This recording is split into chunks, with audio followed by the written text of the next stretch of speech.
Karibu kwenye mwendelezo wa kipindi chetu cha kijana pamoja na ujana. Siku yote tukiwa tuna mada inayosema kijana pamoja na urafiki. Tukiwa tuna mgeni wetu Mr. Innocent Ngeze ambaye ni mwanafunzi wa udaktari mwaka wa 5, pia aliwahi kuwa katibu wa elimu katika shule kuu ya tiba pamoja na afya ya kinywa. Karibu sana Mr. Innocent Ngeze. Asante sana. Tutakuwa tuna mtangazaji mwenzetu Madam Esther Francis pamoja na mimi Steven William.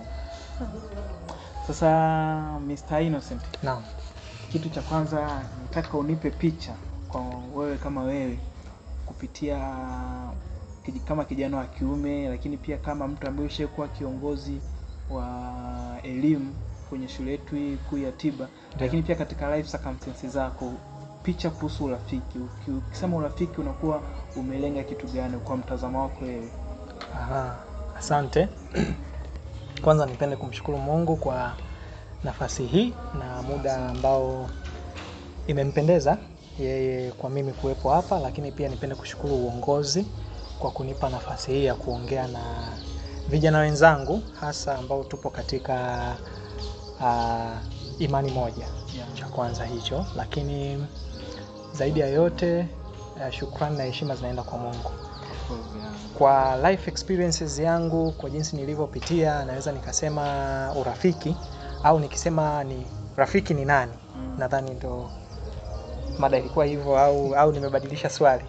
Hiyo ni picha tu. Yeah. Hauna kusema rafiki nani, lakini cha msingi ile view yako wewe. Tunasemaga perceptions and tofautiana. Yeah. As according to your perception, ukisema urafiki umegusa nini? Okay.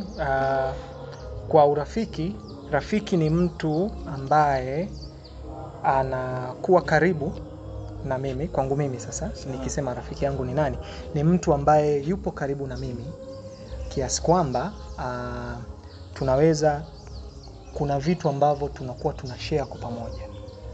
Hicho ni cha kwanza na ndio nadhani ni cha muhimu zaidi. Kuna vitu ambavyo vimesababisha sisi tukae pamoja au vinatukutanisha kuwa pamoja. Cha kwanza, lakini pia cha pili ni mtu ambaye ananitegemea, lakini pia mimi ninamtegemea pia. Nadhani kwa ufupi naweza nikasema hivyo. Kwa mimi ninavyomuelewa rafiki, naweza nikasema ni mtu wa namna hiyo. Kwa sababu kabla ya Madam Esther kuna kitu umekisema kwamba unamtegemea, yeah, na yeye anakutegemea. Sasa kuna hii scenario nimekutana nao sana kuhusu financial issues kwa watu wengi. Unakuta the moment ukiwa kwenye crisis ya kuhitaji pesa, mtu anakuja kukusaidia sio katika zone yako rafiki. Je, umewanegate wala ambao hawakusaidii au je imekwaje? Hapana. Kusaidiana sio lazima kwenye pesa tu. Unajua, yes, inaweza ikatokea mtu una shida ya pesa, lakini rafiki uliye naye kwa wakati huo hana pesa. Sio? Yeah. Kwa hiyo sio kwamba katika pesa tu ndio inabidi tusaidiane. Kuna vitu vingi sana vya kusaidiana kama binadamu. Yeah. Sawa, lakini ndio maana kwa concept uliyosema hiyo, ndio maana nimesema tunategemeana. Yaani yeye ananitegemea kwa aspect fulani. Yeah. Sio? Sio lazima iwe katika kiuchumi, lakini na mimi pia ninamtegemea katika aspect fulani. Zinaweza zikawa za kiuchumi ama sio za kiuchumi. Zinaweza zikawa za kijamii, inaweza ikawa kiimani zaidi.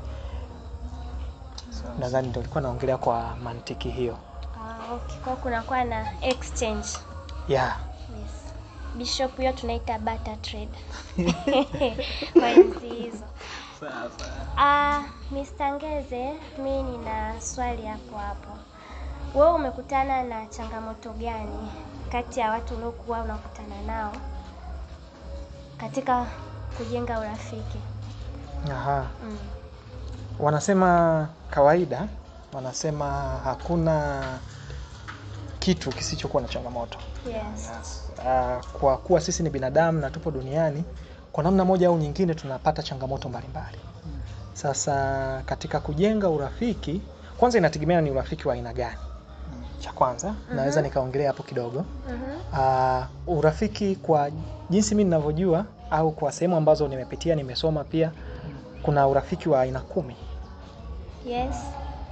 Sawa? Tunaweza tukasema kuna inaitwa acquaintance friendship. Si ndio? Kwamba tupo sehemu moja ni kwa sababu tumekutana, au mazingira au circumstances wanasema kwa Kiingereza zimetusababisha sisi tuwe pamoja. Sawa? Kwa hiyo tunaweza tukawa tupo shule, tunaweza tukawa tupo kazini, tunaweza tukawa tupo room moja. Sawa? Yes. Kwa hiyo kwa sababu tumekutana pale, hatuna budi kwa sababu tunashare vitu vingi. Tumeshaanza kushare room, maybe natumia kama mtu ambaye tumekutana kwenye room, tunashare room. Ndio? Kwa hiyo by default yule mtu atakuwa ni rafiki yangu au atakuwa ni mtu wangu wa karibu, kama nilivyosema mwanzo, mtu wangu wa karibu ambaye tunashare. Ndio? Kwa hiyo ile ni acquaintance, yani mazingira yamesababisha sisi tukutane. Kwa hiyo hiyo ipo, ina changamoto zake na faida zake pia. Kwa sababu changamoto mojawapo ya hiyo ni kwamba utakuwa na mtu ambaye hamjuani kwa muda mrefu. Kwa hiyo kuna vitu vingi ambavyo mnaweza mkakoseana au akakukosea kwa kujua na kwa kutokujua. Hiyo ndo kwa challenge ya kwanza. Yes, acquaintance. Lakini pia kuna tunaweza kusema a colleague. Sawa? Colleague. Ujamaa. Yeah. Jamaa yangu ni mtu ambaye ni rafiki ambaye tunashare vitu vingi lakini hatujafikia kushare emotional. Okay. But ndio. Sasa huyu anaweza kama mfanyakazi mwenzangu pia. Anaweza ukiachana na ile ya acquaintance kwamba tumekutana kazini, tunaweza kuwa tumekutana kazini lakini ukiachana na kazi sasa kuna vitu vichache ambavyo tunaweza tukawa tunashare. Labda tumekutana hapa shule, tupo room moja lakini wote ni wana USSF. Yes. Si ndio? Hiyo anakuwa ni colleague, ni jamaa. Au tupo darasa moja. Tuna vitu ambavyo tunashare lakini havijafikia kufikia kwenye emotion. Si ndio? Lakini tunakuja sasa, kuna yule mtu ambaye anaitwa best friend. Sawa? Ule urafiki ambao sasa tunasema ambao sasa tunashare vitu vingi ikiwemo emotions. Sawa? Ni yule mtu ambaye ninaweza nikaenda nikafunguka kwamba blaza nina shida ya hii na hii.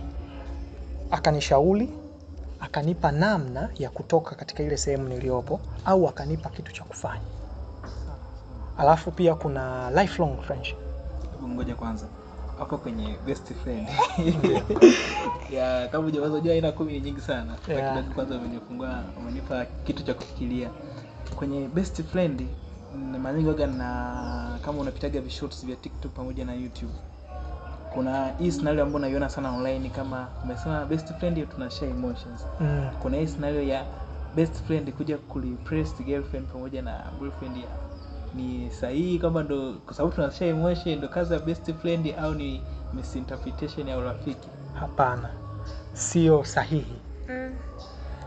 Sio sahihi kwa jinsi ninavyojua. Sio sahihi kuja kumreplace best friend kuja kuwa mchumba. Si ndio? Kiswahili sahihi. Inategemeana kwa sababu hakuna mtu aliyekaa chini akaandika formula kwamba mtu anatakiwa awe hivi au rafiki inabidi awe hivi. Zaidi tunasoma kwenye Mithali 17 anasema chuma hunolewa na chuma. Sawa. Lakini pia chuma hunolewa na chuma, alafu mtu huungalisha uso wa rafiki yake. Si ndio? Kwamba mimi, kitendo cha mimi kuwa na rafiki fulani kwa namna moja au nyingine, kuna vitu ambavyo lazima tutabadilishana na vitaonekana usoni mwangu na usoni mwake, ambavyo yani kuna namna tu, kuna namna tutaafektiana na lazima ionekane kwa pande zote mbili, ambazo pande ya mtenda na mtendewa. Yani rafiki na rafiki yake, mtu na rafiki yake, lazima kuna namna ambayo kutakuwa kuna vitu ambavyo kuna exchange. Sasa ikifikia huko, kufikia kwenye uchumba, nadhani ni kitu kingine tofauti. kwa jinsi ninavyoelewa. Sasa na lifelong. Tuko kwenye lifelong friendship. Sawa, kuna lifelong friendship ambayo yenyewe sasa ni rafiki ambaye uko naye muda wote. Yaani almost unaweza ukasema maisha yako. Kuna watu ambao tumekuwa tuna marafiki zetu. Wapo tuko nao tangia tukiwa watoto mpaka leo. Tunaweza tukawa hatuna something in common, lakini tuna ule undugu. Yaani amekuwa kama ndugu kwa sababu tumekuwa naye. Kwa hiyo ni lifelong friendship. Alafu kuna kitu ambacho kinaitwa toxic friendship. Nadhani watu wengi ndio wanapenda kukiongelea. Sasa kwa hii tafsiri yake ni tofauti kidogo na watu ambao wengi wanapenda kuiperceive.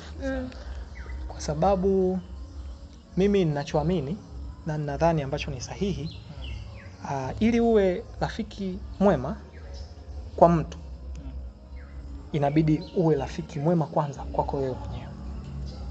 Yes. Nadhani sijajua kama nimeeleweka.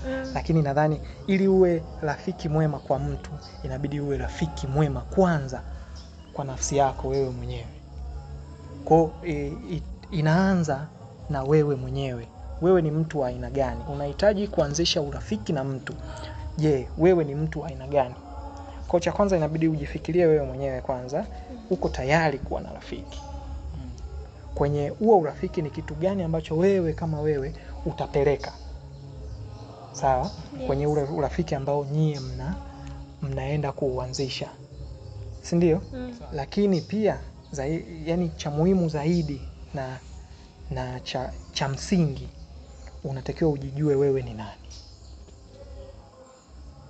Kwa sababu unaweza ukaingia sehemu au ukakutana na mtu kwa sababu haujajijua wewe ni nani, ukajaribu kujibadilisha kufanana na mtu fulani au na mazingira fulani. Kitu ambacho kitakuondolea uhalisia wako. Sasa ukishatolewa uhalisia wako sehemu yoyote ile, katika tunasema relationship yoyote ile, iwe ya kazi, iwe ya urafiki, sehemu yoyote ile ambako utaondoa uhalisia wako, unakuwa umepotea. Sawa? Sasa tukiongelea hii toxic friendship, ni ule urafiki ambao hakuna kitu chochote chenye manufaa ambacho mnashare. Kwa sababu nimekuambia mara kwanza nilisema urafiki ni vitu ambavyo tunashare. Kwa hakuna chochote chenye manufaa ambacho mnashare. Okay. Sawa? Yeah. Kwa hiyo ndio kama ile kuna watu ambao wanakuaga na marafiki tu akipata hela. Na wao wanakuambia unakuwa rafiki yetu ukiwa na hela. Si ndio? Yes. Au unakuwa rafiki yetu tu ukiachieve level fulani. Si ndio? Kwa hiyo hawajali ni kitu gani unapitia, hawajali ni namna gani umefika pale, lakini as long as umefikia ile sehemu ambayo wanataka, basi sasa wewe ni rafiki yao. Na ikishatokea kwamba kile kitu walichokuwa wanakihitaji kutoka kwako, au kile kitu ambacho kilikuwa kinahitajika kuonekana mbele ya macho yao ili waweze kukukubali. Kwa sababu sisi kama binadamu tuna kitu cha kukubalika. Yaani inatengeneza sense of family au kukubalika sehemu. Si ndio? Kwa hiyo ile kukubalika, sawa, sense of belonging kwao ikiisha, basi alafu kuna professional relationship, professional friendship. Sasa hii professional friendship ni kwamba ninakuwa na rafiki ambaye tunakuwa marafiki kwa sababu tuna share profession fulani, au tupo marafiki kwa sababu ya kitu fulani ambacho au maudhui fulani ambayo ni professional. Kwa Kiswahili inaitwa samani, kwa ajili ya utaalamu fulani. Sawa? Tunakuwa marafiki kwa sababu ya utaalamu. Nadhani zinatosha kwa leo, tuziachie hapo hapo. Sawa. Sasa naona kukutai daktari. Kile wazo kwa kubwa. Ila unajua sasa nilikuwa amesema hapo kwenye toxic. Unajua hicho kitu kama kiko kwenye movie ile, mtu akipata hela ndo Hivi ushakutanaga na toxic friend au ushakona sehemu kweli kwa mtu anaishi kwenye toxic relationship? Maana ishanaga mara nyingi kwenye movie ndio unaona mtu sasa bongo movies. Unaangalia? Ya kwa community, kwa sababu tupo kwenye jamii ambayo ni jamii ya watu wengi. Wanasema kwenye watu wengi kuna mambo mengi. Si ndio? Kwa hiyo hivyo vitu vipo. Na ndio maana mpaka sisi tunavijua inamaanisha vipo. Na watu wapo ambao wanapata hizo aina za urafiki wa namna hiyo. Na unazungumziaje wanaokuwa marafiki kwa njia ya mitandao? Kwa mitandao ya kijamii. Yes. Bado tunarudi kule kule kwenye principles za friendship. Mnakutana, ni kweli mnakuwa kwenye mitandao ya kijamii, lakini mnakutana kwa sababu gani? Kwa sababu mtandao wa kijamii unatumika kama njia ya wewe kukutana. Vile vile ambavyo naweza nikatoka Tiba nikaenda Koede kukutana na mtu ambaye ni rafiki yangu, sasa tunapunguza ile distance, si ndio? Na ile time consumed ya kutembea tunatumia social media sasa. Kwamba Esther upo kule, tunawasiliana. Si ndio? Lakini core principle ya kusema kwamba huyu ni rafiki yangu kwa sababu gani sasa inabaki pale. Si ndio? Kwa hiyo sawa, lakini sasa kwa mtu ambaye hujawahi kumjua, yani kwa mfano umeposti picha yako Insta, mtu tu anakutafuta, tuwe marafiki. Sasa ndio mnaweza mkawa marafiki, si ndio? Lakini kama ilivyo urafiki, kila kitu cha binadamu huwa kinakuwa. Hata imani tulizonazo juu ya Mungu huwa inakuwa. Tunaanziaga kuamini katika vitu vichache sana, si ndio? Lakini kadri tunavyozidi kuendelea na muda unavyozidi kwenda tunakuwa. Si ndio? Imani juu ya Mungu inakuwa, imani juu ya maisha inakuwa, na urafiki pia huwa unakuwa. Okay. Sawa? Kwa hiyo sijajua, hatuwezi tukajudge the starting point, lakini tunaweza tukaangalia inatupeleka wapi. Yes. Si ndio? Yes. Kwa hiyo urafiki unaweza ukaanzia kweli kwenye social media, lakini baadaye ukakua mpaka tukafikia labda level ya kuitana best friends au lifelong friends. Si ndio? Au tukaishia kwenye professional friendship au tukaishia kwenye acquaintance. Inategemeana, lakini tumeanzia wapi sasa? Ndo tulianzia kwenye social media, ndipo tulipokutana. Kwa kila kitu kinakuwa sawa. Na unaelewa nini kuhusu friendship auditing? Friendship auditing kwa mimi ninavyojua au ninavyoweza kuiongelea ni auditing ni kukagua kama kukagua, si ndio? Yes. Sasa ni kawaida ya binadamu kufanya evaluation ya kila kitu ambacho anapitia. Si ndio? Yes. Kwa hiyo hata katika friendship unaweza ukajifanyia auditing, kujiangalia uko wapi, nimeanzia wapi, nilianza hivi, si ndio? Sasa hivi niko katika level hii. Lakini sasa hiyo inakuja ikiwa na level ya kujitambua. Mithali inasema enendeni na wenye hekima mtakuwa na hekima, si ndio? Kwa hiyo inamaanisha ukikaa na wapumbavu utakuwa mpumbavu, ila ukikaa na wenye hekima na wewe utakuwa na nini? Na hekima. Kwa hiyo sasa ili uweze kujipambanua inategemeana sana na watu wanaokuzunguka wako kwa namna gani, au wale marafiki zako uliowaweka wapo katika hali gani. Sawa? Kwa sababu kuna kitu kimoja naweza nikasema, kama hujui unapokwenda huwezi ukajua kama umepotea. Yes. Na kama hujui unapokwenda njia yote inaweza ikakufikisha. Okay. Si ndio? Yes. Kwa hiyo kutokana na watu ulionao unaoita marafiki zako, wanaweza wakakusaidia kujua uko sehemu gani na unafanya nini. Mhubiri anasema wawili ni bora kuliko mmoja, kwa sababu hata amesema hata ukilala mmoja hautapata joto, ukilala wawili mtapata joto. Ikitokea adui amekuja kukupinga ukiwa peke yako, utashindwa, lakini mkiwa wawili mnaweza mkashinda au mkampinga yule adui. Sasa hiyo ipo katika kila uwanja, na katika friendship, hata katika swala zima la imani.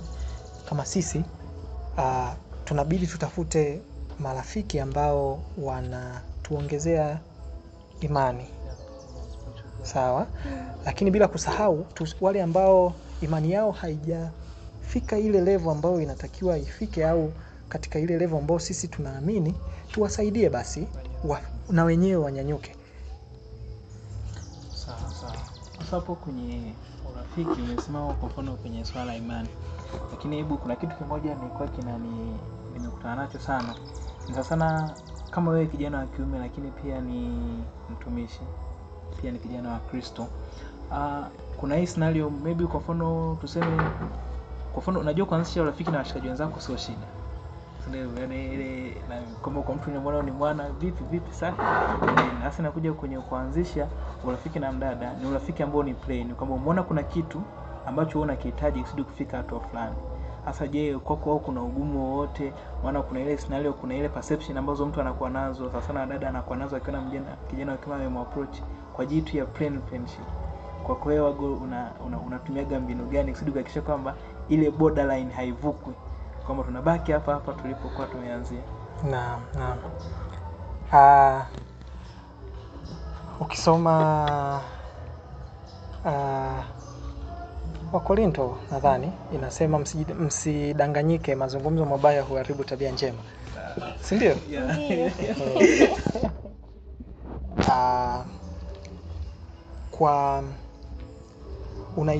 Ni rahisi sana kukimbia dhambi kuliko kuipinga.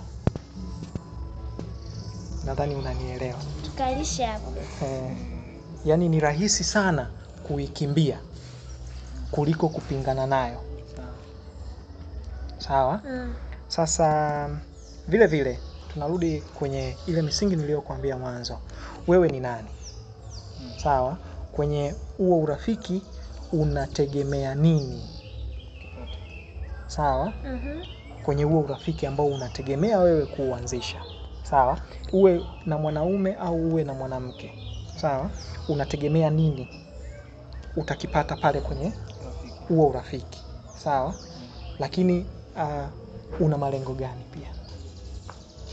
Sawa, kwa sababu matarajio na malengo ni vitu viwili tofauti. Unaweza ukawa una matarajio yasitimie. Si ndio? Ndiyo. Unaweza ukawa na yani expectations, ndio? Expectation and plan ni vitu viwili tofauti. I'm expecting Esther atanipa simu. Asinipe. Ila naweza nikaweka mpango mkakati wa kusababisha Esther anipe simu. Ni vitu viwili tofauti. Si ndio? Kwa hiyo unapoingia kwenye ule urafiki, wewe unakuwa una malengo gani hasa? Sawa? Kwa sababu na ndio maana nimekwambia kwamba ni rahisi sana kupinga dhambi. Ni rahisi sana kuikimbia dhambi kuliko kuipinga. Kwa sababu ulikokuwa unaniambia kwamba kuweza kuimaintain relationship kati ya mimi na mwanamke isiende out of the borderline, kwanza inahitaji hekima ya Mungu. Sawa? Uwe na hekima ya kuweza kujua kwamba wewe ni nani, unafanya nini kwa wakati gani. Kwa hiyo kwanza self discipline inaanza na nani? Self discipline inaanza na wewe. Sawa? Wewe mwenyewe kwanza. Alafu baadaye ndo tunakuja tumesema kwamba marafiki wale tulionao wana uwezo na wana mchango mkubwa sana kwenye maisha yetu. Sawa? Kwa sababu sisi ni vijana wa kiume na wanaume wengi sana watu wanapenda kuongea. Unakuta bwana wewe ni rafiki wa Esther. Wapi? Nikarudi pale mazungumzo mabaya huharibu tabia njema. Yes. Ndio? Inaanza mbegu ndogo. Sawa? Inakuwa vile vile nilivyokuambia, urafiki na wenyewe unakuwa. Sawa? Yeah. Vile vile. Kwa hiyo hata mazungumzo ndio maana inategemeana sana na marafiki tulionao. Kwa hiyo kuweza kuzuia kwamba huu rafiki usivuke mipaka au kwa sababu mipaka tunaiweka sisi wenyewe. Ndio. Sawa, cha kwanza. Mipaka yangu mimi ni tofauti na mipaka yako, ni tofauti na mipaka yako. Kwa hiyo nikiiweka sasa kwamba mipaka yangu mimi itaishia hapa, ule uwezo wa kwangu mimi kuweza kuimaintain ile mipaka, kwanza nahitaji sana hekima ya Mungu anisaidie. Kwa sababu mimi kama mimi siwezi. Kwa cha muhimu cha kwanza kabisa ni kujitambua wewe ni nani, unataka nini na unafanya nini, lakini zaidi ya yote ni kumtanguliza Mungu. Sawa. Tumejifunza vingi na kwa kweli naona muda unatutupa mkono. Ya basi nitapenda uwaambie neno lote vijana sasa wanaotutazama, maana tunaelekea mwishoni. Unawashauri nini? Maana tunaweza tukakaa hapa kwa kweli na mimi sitamani kutoka, ila muda naona unatufukuza. Karibu. Sawa, asante. Neno moja kwa vijana ni neno rahisi sana. Mhubiri ameandika, nimewaandikieni vijana kwa sababu vijana mna nguvu ya kumshinda mwovu. Si ndio? Yeah. Kijana unabidi utumie nguvu kumshinda mwovu. Biblia haijapindisha. Ngoja kwanza. Najua watu wao la mwisho sana. Lakini unajua kwa mfano kuna scenario moja nikutana nayo, umesema hapo nguvu. Pia Biblia inasema kwamba kuanzia kipindi cha Yohana na kuendelea, ufalme wa Mungu unatekwa na watu wenye nguvu. Hasa ukisema nguvu hapo maana yake umezungumzia vitu gani? Hebu idadavue sasa. Maana tunakutaga mara nyingi tunakwambia unabidi utumie nguvu kumshinda mwovu. Sasa hivi hiyo nguvu hebu idadavue kwa dakika chache. Tunamaliza. Sawa. Unabidi utumie nguvu. Sawa. Zote. Kijana, nikisema kijana, Biblia inavyosema kijana, nimemwandikia kijana kwa sababu kijana ana nguvu. Physically kijana ni strong. Sawa. Kwa hiyo nguvu yake mwenyewe alionayo physically iko vizuri sana, lakini mentally pia kijana ni mtu mwenye nguvu. Yes. Lakini spiritually, sasa spiritually kwa ile uliosema ufalme wa Mungu utatekwa na watu wenye nguvu, nguvu anayoiongelea pale ni nguvu ya roho. Spiritual power. Sawa? Spiritual power inaongozwa kwa nini? Kwanza kwa maombi. Si ndio? Pili kujua neno la Mungu. Si ndio? Lakini zaidi ya yote Mungu, mambo ni marahisi sana. Amesema nila yangu ni laini na mzigo wangu ni mwepesi mno. Si ndio? Yes. Upendo. Alitupa upendo tu. Alisema ili hizi amri 10 zote ili zikamilike, mpende jirani yako kama nafsi yako, na mpende Bwana Mungu wako kwa moyo wako wote, kwa roho yako yote na kwa akili zako zote. Ukifanya haya mambo yote utakamilisha kabisa. Utatumia nguvu yako itakuwa ni kwenye kusali, kwenye kutafuta neno la Mungu, lakini zaidi ya yote nguvu yako pia physically, kwa sababu kuna vitu vingine ambavyo naweza nikasema na kutolea mfano. Yesu alizaliwa Yerusalem. Si ndio? Herode alitaka kumuua. Si ndio? Alivyokuwa na miaka 2. Alifanya nini? Mungu alimwambia Yusufu afanyaje? Kimbia, nenda Misri.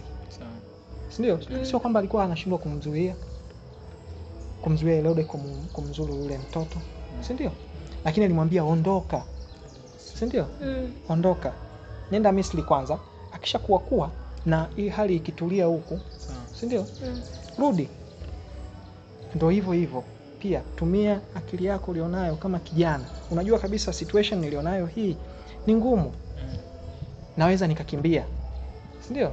Ili ukimbie, nimekwambia ni rahisi sana kukimbia dhambi kuliko kupingana nayo. Kimbia. Go find sanctuary, alafu rudi. Sawa. Natumaini kijana umejifunza vitu vingi sana siku ya leo. Daktari Ngeze, karibu sana. Asante. Nadhani itakuwa sio session ya mwisho, tunatamani tuendelee kujifunza vitu vingi. Bishop, nadhani umejifunza vitu vingi. Best friend, najua hiyo umeidaka. Of course. Ubarikiwe sana kijana ambaye umeungana na sisi kuanzia mwanzo hadi mwisho. Ilikuwa ni muendelezo wa session iliyopita. Wiki iliyopita tulikuwa na urafiki, lakini leo tena tumeendelea. Natumaini sana umejifunza vitu vingi, na kwa kuendelea kujifunza zaidi session pia zilizopita, unaweza ukatufuatilia kupitia YouTube pamoja na Instagram. Usikose tena wiki ijayo wakati kama huu. Ulikuwa na mimi Esther Francis pamoja na Steven William na daktari wetu hapa. Tukutane tena wakati ujao. Bye bye.